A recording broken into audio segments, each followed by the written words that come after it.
essa questão de fidelização de cliente é a base para a gente poder ter sustentabilidade na nossa carteira de clientes. Quando a gente está falando de fidelização, não adianta a gente hoje, eu fecho 100 clientes novos por mês e perco 80. Porque aí você vai demorar a ter uma evolução na sua empresa, o seu cliente não é um cliente sustentável. E aí como que a gente pensa em fidelizar cliente? Um dos pontos importantes é o relacionamento, que é o network que o Alan bem colocou. Então, tratar cliente pelo nome, manter relação com o cliente. Hoje, as grandes operadoras, e como ele citou as 4 grandes operadoras, a gente, como cliente, a gente se torna apenas um número. Né? Então, ele não sabe o seu nome, ele não sabe qual a sua necessidade. Muitas das vezes você liga com um questionamento e ele não quer saber de resolver. Então, você acaba cancelando de uma grande e não para uma outra. Depois cancela na outra e vai para outra. E aí você fica rodando dentro dessas 4 que monopolizam o mercado dentro desses territórios. Então, uma grande oportunidade é essa questão de fidelização do cliente, é o network, é a relação. Quando você constrói a relação com o seu cliente, você mantém o contato com o seu cliente, até para o cliente reclamar, porque você gerou relação com ele, vai ser uma reclamação de forma diferente. Até para ele cancelar, vai ser de uma forma diferente, porque você agrega valor e não fala só valor financeiro. Costumo dizer muito que o cliente que vem por preço, ele vai por preço. Então, se a gente hoje cobrou na nossa internet R$ 100 a mensalidade, se ele veio só pelo preço, e veio um ou outro provedor e faz R$ 98, ele vai sair por R$ 98. Por causa de R$ 2 de desconto, vai. Se ele veio por preço, ele vai por preço. Como que a gente fideliza? Agregando valor ao nosso produto. E aí uma parcela muito importante dessa questão da relação e tudo é o marketing. Quando o marketing vem, e aí o marketing hoje é uma área muito prostituída dentro do cenário nacional. Então muitas pessoas falam, eu faço marketing, mas às vezes só faz uma publicação na rede social, no Instagram, no Facebook, e o marketing vai muito além. O que o marketing é? É uma construção. Existe um funil de marketing, que são etapas que devem ser seguidas, onde a gente tem o entendimento do nosso público-alvo, qual é o perfil, onde ele está, onde ele se comporta, onde ele gosta de ser abordado, como ele gosta de ser abordado, qual é o poder de compra dele, qual é o momento de compra dele. Depois existe uma outra etapa que é a gente criar autoridade e referência no segmento e, por fim, converter. Juliano, dá para eu fazer isso sem seguir essas etapas? Dá. Eu vou despejar um caminhão de dinheiro, vou trazer muito cliente para dentro, só que eu não vou ter boa retenção, que nem o Alan falou. E eu tenho certeza que nesse case que ele falou, até da fusão das empresas, da Allrede, ele investe muito em marketing, porque a gente vê muitas propagandas até da própria Allrede. Então, é uma política muito interessante essa de fidelização do cliente, quando a gente está sempre sendo visto na parte de marketing e fazendo as etapas do funil, mostrando o valor da nossa empresa, criando autoridade e referência, e quando a gente tem relação com o nosso cliente. Parte dessa construção do marketing, ela vem muito de marca. Vou dar alguns exemplos grandes que a gente vai se familiarizar. Coca-Cola, por exemplo. No final do ano, a Coca-Cola faz um evento, naquele do Papai Noel que passa o caminhão na cidade inteira e tal. E se você chegar lá na Coca-Cola e falar, eu quero comprar Coca-Cola, eles não te vendem. Por quê? Aquele evento não é focado em conversão, não é focado em venda. É focado em reforço de marca, em branding. O que eu quero dizer com isso? Existe um investimento muito grande dessas companhias, Coca-Cola, Apple, grandes companhias, que é de reforço de marca e de referência de marca, quando a gente cria autoridade dentro daquela segmentação. Então, se eu tenho um provedor X que atende aqui, quem conhece o Brasília, a gente está na Granja do Torto, então um provedor que atende a Granja do Torto, quando ele se torna referência dentro da Granja do Torto, dificilmente ele vai perder espaço dentro do seu mercado. Para ele se tornar referência, ele tem que trabalhar a marca dele, está sempre sendo visto, a gente chama de always on. Então, ele está sempre sendo visto dentro das plataformas, e aí a gente chama de cross-media também. O que é o cross-media? Adianta ele publicar um post só no Facebook? Ou um post só no Instagram? Não. Ele precisa fazer um post no Instagram, um post no Facebook, ele precisa estar nos frontlights da cidade, ele precisa fazer uma gestão de tráfego para impactar aquele cliente que é o público-alvo dele, ele precisa ter uma ação offline, que é a entrega de panfleto, ele precisa estar nos eventos presentes para poder entregar. Então, é realmente trabalhar a marca, criar autoridade, mostrar que aquela marca realmente tem um valor e não é só financeiro, e aí vem o valor de atendimento. Por exemplo, eu costumo dizer muito quando a gente dá treinamento para algumas empresas, que fala assim, mas se o meu cliente quiser sair por conta de uma outra empresa que está aqui na minha região e questionando o preço, a gente vai ter que agregar valor de outras formas, não só pelo preço. Então, atendimento, qual é a qualidade de serviço, qual o roteador que a gente usa, né, se ele tem um contato fácil com a gente, se a gente já fez algum tipo de processo errado com ele. Por isso que a relação com o cliente é uma forma da gente medir satisfação, da gente ter a satisfação do cliente, se a gente está trabalhando direitinho ou não, mas mais do que isso, sempre a nossa marca em evidência, fazendo reforço de marca e fazendo o branding. Eu entendo que assim as empresas menores, né, elas conseguem virar uma referência para os clientes que eles querem atender. Legal, você tocou num ponto muito importante. Tudo que a gente falou aqui do marketing, que a gente tem que estar sempre sendo visto e tal, a gente até trata isso muito como básico, né? A gente tem outras ferramentas, outras estratégias, plataformas que vão agregar nessa jornada do marketing. Atualmente, está sendo muito usado a questão de dados, BI, Power BI, que é o Business Intelligence. Então, quando a gente começa a trabalhar os dados que a gente coleta nas nossas plataformas, nossas ferramentas, então, por exemplo, nós estamos aqui como parceiro da Allrede. Muito provavelmente, ele tem muitos dados dentro da empresa dele, de diversas formas. Dados que são trabalhados dentro do Instagram, dados que são trabalhados dentro do Facebook, dentro do e-mail, dentro do RD Station, dentro de várias plataformas que ele utiliza para fazer o atendimento do cliente dele. Se a gente pega esses dados e deixa esses dados soltos voando, a gente perde assertividade, perde eficiência, a gente perde muitas coisas positivas que a gente podia estar trabalhando dentro do atendimento, dentro do diferencial, dentro do marketing. Quando a gente pega esses dados que são muito valiosos, a gente começa a entregar e se antecipar aos problemas. Vou dar um exemplo, todo mundo aqui, a maior parte das pessoas devem conhecer e devem usar, o Netflix. Quando você entra na plataforma de streaming, do Netflix, por exemplo, tem lá, recomendados para você.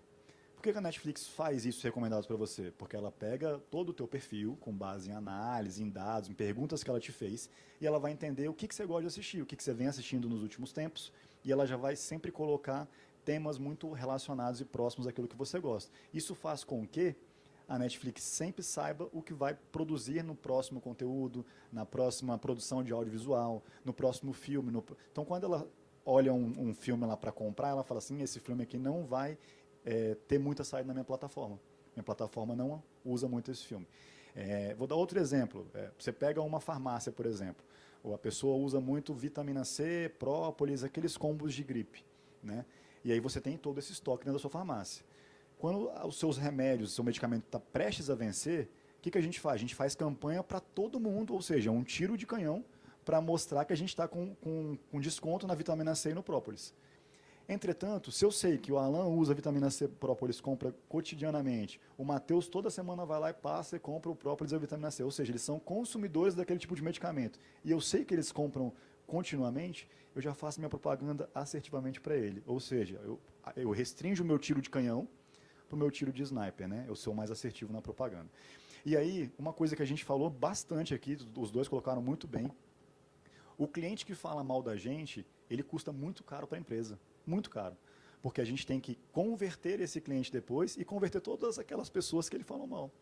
Então, como que a gente vai se antecipar aos problemas? Quando a gente tem pesquisa de satisfação, quando a gente tem a empresa trabalhando direitinho, e aí não adianta eu ter um baita de um time de marketing, um baita de plataformas de marketing atuando, trabalhando, eu ter um time comercial fantástico, sensacional, um monte de avião fazendo vendas, se eu tenho um técnico que vai na casa do cliente e trata o cliente mal. A minha jornada com o cliente, ela se perde ali. Tudo aquilo que foi construído, ela vai por água abaixo. E aí, eu costumo dizer muito isso para os treinamentos que a gente faz, dentro dos provedores e tudo, a empresa vai ter um custo muito alto. Por quê? Existe um estudo dentro de cada empresa tem a sua jornada, que para eu recuperar o meu investimento para atender um cliente, eu preciso que esse cliente pague, por exemplo, durante 12 meses para eu ter o meu break-even, beleza? Se o meu cliente que está sendo lá, acabou de fechar um negócio, super empolgado, o técnico vai na casa dele fazer uma instalação e trata ele mal, ou às vezes por falha de comunicação e coisas simples. Às vezes o cara instala a internet aqui embaixo, o roteador aqui embaixo, mas lá no segundo andar ele não instala o roteador e devido a toda a questão de logística, enfim, o sinal não chega lá em cima, o cliente à noite vai tentar usar a internet no andar de cima, não consegue e já abre um chamado para a companhia, falando que a internet não está funcionando, acabou de instalar, não está dando certo.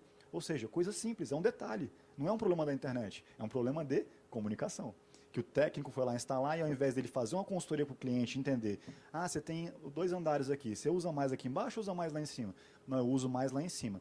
Então tá bom, então vou instalar mais lá em cima. Aqui embaixo não vai ficar fraco. Eu posso colocar repetidor de sinal, eu posso colocar outro roteador, aí já entra a parte que ele pode agregar valor à venda. Se ele tiver no carro dele lá um roteador sobressalente, um repetidor de sinal sobressalente, ou até aumentar o link de internet, tendo em vista que o cara vai usar embaixo e em cima para a câmera do portão, para a parte lá da churrasqueira, enfim, ele consegue agregar valor à venda. Perceba, é uma jornada do cliente. Desde a parte do marketing, que ele vai ser impactado por aquela publicidade, aquela propaganda, aquele conteúdo, porque não está só em conversão, como o Matheus falou, só em varejo, só em publicidade maçante, mas está em produção de conteúdo, até a parte do comercial que atende o cliente, explica tudo direitinho, dá um overview da companhia e faz a venda, conquista o cliente, gera desejo, até o momento que o técnico vai lá e termina de encantar o cliente.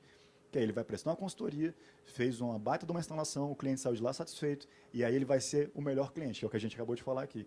Vai ser o cliente que sai dali indicando para o vizinho, para o cunhado, para o tio, para o primo. Então a gente tem que aprender a trabalhar toda a jornada do cliente, todos os dados do cliente. Então, ao longo do tempo, você fechou com o seu cliente hoje, daqui 3 meses, entrar em contato com o cliente novamente, entender se ele está com satisfação, se ele está sendo bem atendido, se ele está tendo um bom suporte, se o boleto que a gente combinou de entregar no e-mail dele está chegando direitinho, se ele está sendo debitado na conta dele no dia que foi combinado.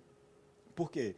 Muito que vai acontecer o cliente falar, não estou sendo bem atendido, entra em contato com o suporte, não tenho resposta. Você vai falar, puxa, me arrependi de ter ligado para o cliente, tive um problema agora. Ao contrário, ali você está se antecipando a um problema e está evitando um possível cancelamento e uma inadimplência. Parou de funcionar o WhatsApp, todo mundo vai em cima do provedor. O provedor não está funcionando, não está... Aí o que ele falou, tem que fazer um trabalho muito forte de comunicação. Ali você está sendo reativo. O WhatsApp parou de funcionar, você está sendo reativo e está mostrando para o seu cliente que o problema não é seu. É um problema do WhatsApp, do player, como ele bem colocou. Entretanto, quando a gente tem a antecipação, que é exatamente isso que você falou, a gente está com falha aqui na nossa região. Nosso link está lento, a gente caiu um poste lá e prejudicou o nosso link naquela região ali e tudo mais. O que eu tenho que fazer? Me antecipar o problema. Entrar em contato com o cliente, informar toda a situação, falar que está sendo resolvido em pouco tempo, nos colocar à disposição do cliente. E aí isso só funciona se a gente tem relacionamento com o cliente. Quando a gente tem relação, o cliente vai ser super compreensivo. E o cliente não vai ser o cliente que vai reclamar, a gente vai ser reativo. A gente vai ser uma empresa proativa, mostrando que a gente se preocupa com o cliente e mostrando que a solução já está prestes a acontecer. Então, de fato, o que eu falo muito de diferencial é realmente ter essa comunicação do início ao fim, estar em contato sempre com o cliente, e aí você agrega valor à sua empresa, e não só com preço. Porque preço, se você deixar o cliente ficar insatisfeito, você não deu um posicionamento antecipado, você não deu um posicionamento reativo, que é o que a gente falou, e o cliente está ali voando e está insatisfeito, ele vai ser abordado constantemente por um concorrente seu. E aí ele vai entender que é preço. Se o concorrente ligar lá e falar, olha, eu estou com uma promoção aqui, se ele está satisfeito, ele tem uma relação com você, ele vai falar, não, estou sendo bem atendido. Mas é mais barato. Não, mas deixa eu entender por que é mais barato, vou ligar lá num comercial que me atende, na empresa que me atende. Ele vai fazer esse caminho. Muitas das vezes, quando o cara está insatisfeito, ele vai falar, mais barato quanto? Não, então eu vou fechar. Aí ele já cancela lá com você, ou simplesmente para de pagar e fecha na nova empresa lá porque ele está insatisfeito. Então, eu entendo que são essas jornadas que a gente tem que preservar e a comunicação tem que estar sempre sendo efetiva para que a gente possa manter o nosso contato e a nossa satisfação com o cliente. Como a empresa pode investir nessa imagem que ela vai transmitir pelos funcionários também, pela própria empresa no geral? Tem capacitações, cursos que os funcionários podem fazer, que a empresa pode fazer para melhorar essa imagem que é transmitida na hora do atendimento? Sim, eu acho que aí vem muito da parte operacional, né? Quando a gente fala de operacional, a gente tem que estar com o nosso processo operacional muito redondinho. Costumo dizer, como eu já falei anteriormente, não adianta nada eu ter um marketing avião que vai despejar leads dentro da minha empresa se minha empresa não está preparada para adquirir aqueles leads ou nem trabalhar os clientes. Vai chegar um momento que a gente não tem braço para atender e a gente vai jogar contra o próprio negócio. O que a gente tem que estruturar? Aí a gente até fala muito de fazer uma faxina interna na empresa. Então, minha área comercial está pronta para receber os clientes, minha área de técnica está pronta para instalar para esses clientes, minha área de pós-venda está pronta para fazer uma pesquisa de satisfação ou para dar suporte para esses clientes, meu financeiro está pronto para mandar o boleto em dia e tal. Então, é operacional. As áreas elas têm que se conversar. Né? Então, elas têm que se falarem. Como é que o financeiro vai mandar um boleto correto de um valor que foi feito numa promoção no mês passado, se ele não sabe nem que teve uma promoção no mês passado? Então, a partir do momento que a gente gera uma campanha para o mês subsequente, o mês de julho, por exemplo, a campanha ela sai da área do marketing, que é uma área de negócio, a área comercial tem que estar totalmente dentro e a par dessa campanha, sabendo como que vai receber de ligação, o que vai receber de questionamento, de pergunta, qual o valor que vai começar a fechar. A partir daí, a parte financeira tem que saber quanto que vai cobrar para aqueles clientes fecharam naquele mês. Ou seja, se as áreas não se falarem, e isso acontece muito dentro das empresas, o marketing não conversa com o comercial não conversa com o financeiro e tal, e aí vira aquele jogo de empurra. Ah, o erro não está comigo, está com fulano e tal. A comunicação começa da parte interna, né? Perfeito. E aí o operacional é isso, tem que estar todo mundo na mesma página. E aí o treinamento vem muito do que a empresa acredita. Né? A gente acredita em, de fato, entregar um bom produto para o cliente, entregar preço, entregar qualidade, entregar os dois, né? Entregar eficiência. Então, o que a empresa acredita? Aí os colaboradores têm que também acreditar naquilo ali, porque isso fica muito notório e óbvio. Eu costumo ver em diversos treinamentos que a gente faz, os donos super engajados, super empolgados, quebrando a cabeça, pensando 24 horas em formas de trazer novos clientes, em forma de fidelizar novos clientes, os clientes que já estão na base. E os colaboradores, quando chega um cliente para ser atendido, você atende minha região, eu vou fazer uma pesquisa e já entro em contato com o senhor. E não entra em contato nunca mais. Eu sou uma testemunha disso. Inclusive, eu estava com ele, fiz uma ligação para tentar colocar uma internet num ponto que eu precisava, liguei em 2 provedores aqui em Brasília, eu estou esperando retorno até hoje. Então, assim, fui um cliente oculto, né? A gente chama de cliente oculto. Isso é muito negativo. E aí, além dessa empresa que não me deu o retorno se prejudicar, porque eu não indico a empresa, né? E obviamente, como sou empresário, não vou sair falando mal, mas se fosse um cliente qualquer, ia sair falando mal da empresa. Mas, além de eu não fechar com essa empresa, não indicar, e ela se queimar, ela queima o mercado. Ela queima o segmento em si, porque todo mundo vai falar, é provedor pequeno, é provedor assim, assado, não dá atenção para o cliente, ou não responde, ou não tem braço, ou não tem estrutura. Aí você vai para um outro provedor que tem a mesma estrutura, o mesmo tamanho, que o técnico, quando vai instalar na sua casa, ele fala, pega meu WhatsApp, fala comigo direto, porque quando você precisar, tiver um problema aqui, se eu estiver aqui por perto, já venho e já resolvo o seu problema na hora. Cara, eu fui o cliente 13 anos de operadoras imensas, e eu era apenas um número. Todo mês eu tinha que ligar na operadora para pedir para eles liberarem o meu plano que estava ativo, que era pago todo mês, um plano caro, para usar o serviço que eu tinha contratado. Eu tinha que ligar mensalmente na empresa grande e eu era apenas um número. Hoje, num provedor que eu tenho na minha casa, que é um provedor bem menor, eu sou atendido diretamente no WhatsApp. Posso mandar mensagem 11 horas da noite do sábado. Né? Mas você quer que todo mundo seja escravo? Não. Às vezes o cara está na casa dele, ele está fazendo um plantão, e ele está conseguindo atender o cliente lá na ponta. Então, são diferenciais que eu entendo que faz com que a gente esteja bem visto no mercado. E aí, dentro disso, a gente tem que trabalhar, por exemplo, Google Meu Negócio. Né? Quando o cliente, hoje, com acesso à internet, antigamente o cliente ia fechar um negócio, então ele não tinha muita informação. Então, ele chegava para fechar um negócio lá no provedor, e o que o Alan falasse do provedor dele seria a verdade absoluta, porque eu não tenho como ter informação, eu não sou especialista da área. Hoje não. Eu quero fechar um negócio de provedor, eu vou no Google e pesquiso. Melhor provedor da região. Qual provedor atende na região? Eu vou no Reclame Aqui, eu vejo se a empresa dele está mal vista, se está bem vista, se tem problemas, se não tem problemas, se tem resolução. Eu vou entender no Google Meu Negócio quantas estrelinhas tem, são 4, são 5. Então, tudo isso joga a favor ou joga contra. Se a empresa não estiver ligando para esses processos, provavelmente o cliente nem vai chegar a entrar em contato com ele. Agora, se a empresa está totalmente à parte, tudo está acontecendo, quantas estrelinhas ela tem no Google Meu Negócio, se tem problema no Reclame Aqui, se ela está resolvendo, se está se posicionando, se está entrando em contato com o cliente, para o cliente falar bem daquela empresa e tal, ela está saindo na frente, ela está se antecipando aos problemas.